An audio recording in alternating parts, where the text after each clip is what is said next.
Uy! Yan sa'yo. Si Raymond! Darating siya. Pupuntahan niya ako sa Philippines. Uy, kailangan paghandaan ko ang arrival ng baby Raymond ko. Lahat dapat handa. Complete parlor package, shopping galore, lahat dapat handa sa pagdating ng baby Raymond ko. Di ba sinabihan na kita? Hindi mo naman kailangan gawin yung mga ganyan.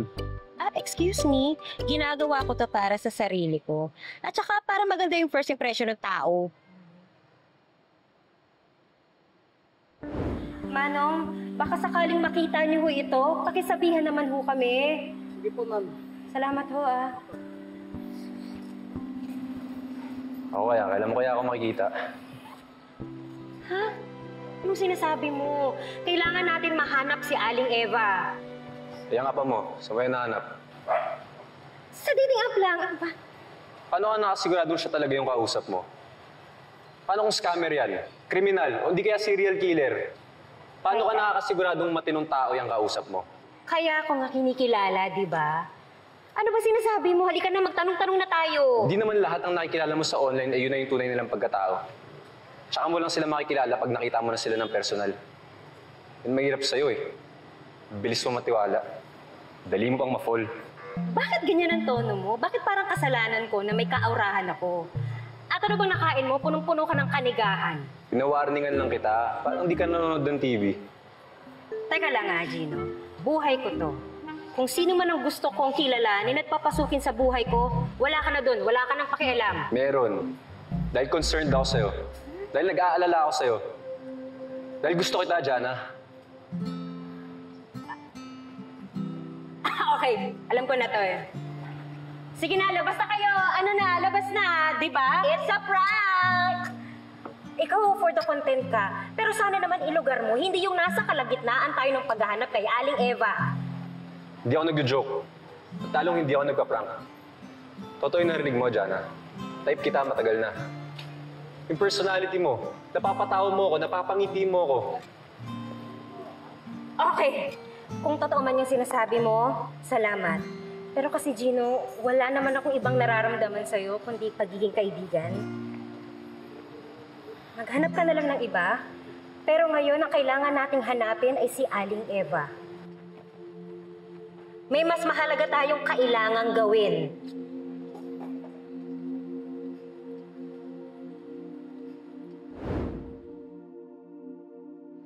Kailan ba yan? Samahan na lang kita. Ay, bakit ka sasama? Kailan pa kita naging bodyguard? Simula nung sinabi ko sa sarili ko na aalagaan at babantayan kita. Paano kung may balak sa'yo yung mokong na yun? Paano kung daling ka nun sa motel? Eddie, go! Paghahandaan ko ang pagsuko ko ng bataan, isama mo na ang San Nicolas. Eh kasi diba, yun naman yung purpose niya ng pagbisita niya dito para magkakilala kami ng lubos. Sa wakas, makikita ko na siya. Basta, sa ayaw at sa gusto mo, sasama ako.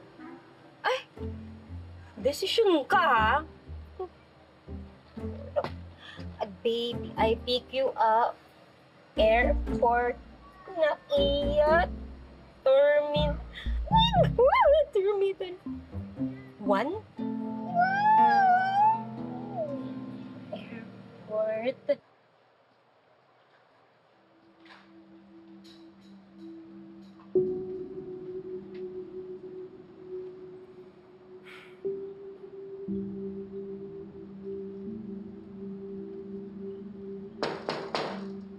Tao po!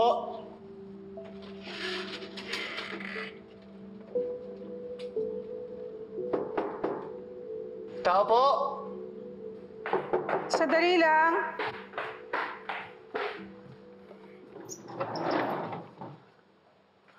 Ano ang kailangan niyo? Magandang gabi po. Ako po si Migo Yacero. Pulis ho ako. Teka, sandali lang po. Sandali lang po. Ano ang kailangan mo? Kayo po ba si Charmel Perez? Oo, Ako nga, pero wala akong kinalaman sa mga pinaggagawa ng asawa ko, ha? Parang awa niyo na huwag niyo akong hulihin. Alam ko po, at hindi niyo ako kalaban. Andito po ako para malaman kung bakit pinatay si Juancho.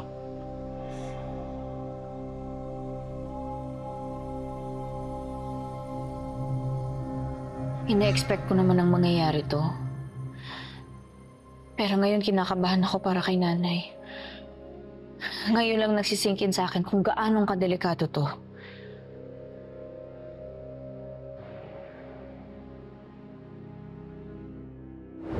Saan mo nga uli nakita si Aling Eva? Sa Barangay 13 ho. Malayo naman ang narating niya, no? Yung Grace na nakakita kay Eva, baka tao siya ni Eddie Imperial. Nagsumbong sa akin si Jana. Nahuli raw niya si Grace na nag-aalungkat dito sa bahay. Duda raw si Jana sa mga kinikilos ng babaeng yun. Mukhang tama siya.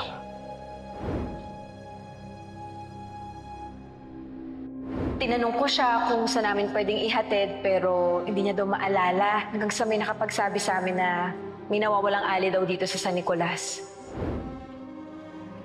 Hindi kaya kasabot din siya sa pagkawala ni nanay. Na-set up lang pala ang lahat para makapasok siya sa buhay namin. Alam kong tusong mag-asawang yan.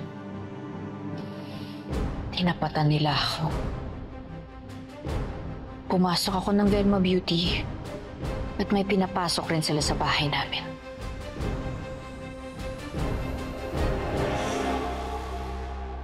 Kinausap na ako ng mga pulis kanina. Ano pa bang kailangan niyo sa akin?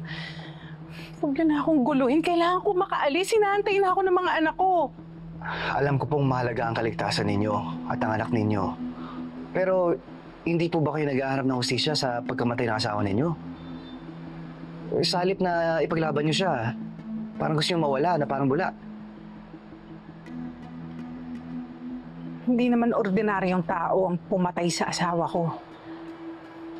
Mas mabuting umalis kami kaysa abutan nila kami dito. Nino, Yung mga tauhan ni Eddie Imperial. Eddie Imperial? Si Eddie Imperial ang pumatay kay Juancho. Tauhan niya yung asawa ko sa lahat ng mga krimen na pinagagawa nila.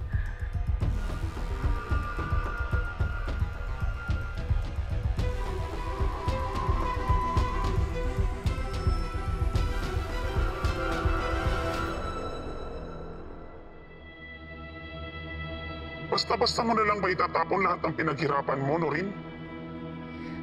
Gusto ko makapaghiganti para kay Ate Helena. Pero gusto ko mabuhay ang nanay ko. Baka naman, kailangan lang naman ipaiwas natin si Grace kay Aling Eva. Magagamit natin ang Grace na yan. Baka may makuha tayong impormasyon sa kanya na pwedeng makatulong sa atin.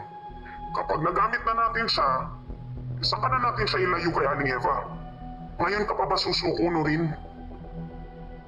Ikaw na nga ang nagsabi, nakapasok na tayo. Pinaghirapan natin ang lahat ng to. Nakakasana lahat. Kahit itigil mo to, habang buhay na rin kayong susundan ng mga imperial. This has to stop and the only way to do that ay pabagsakin sila. Noreen, ginagawa mo to hindi lang para sa Ate Helena mo.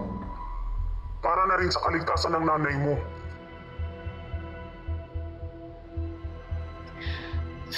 Sige. Itutuloy pa rin natin ang mga plano.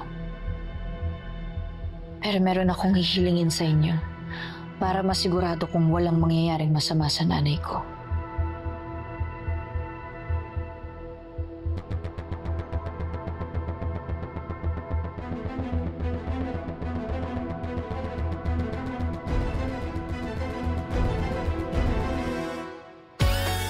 Hanggang ngayon kasi hindi ko pa rin talaga matanggap na wala na si ate. At nakaya niyang gawin yun. Kaya ako pumasok sa Velma Beauty. Kinumpile ko pa nga yung mga report tungkol sa kanya noon. Hanggang ngayon nga, nakatago pa rin yung mga report na yun.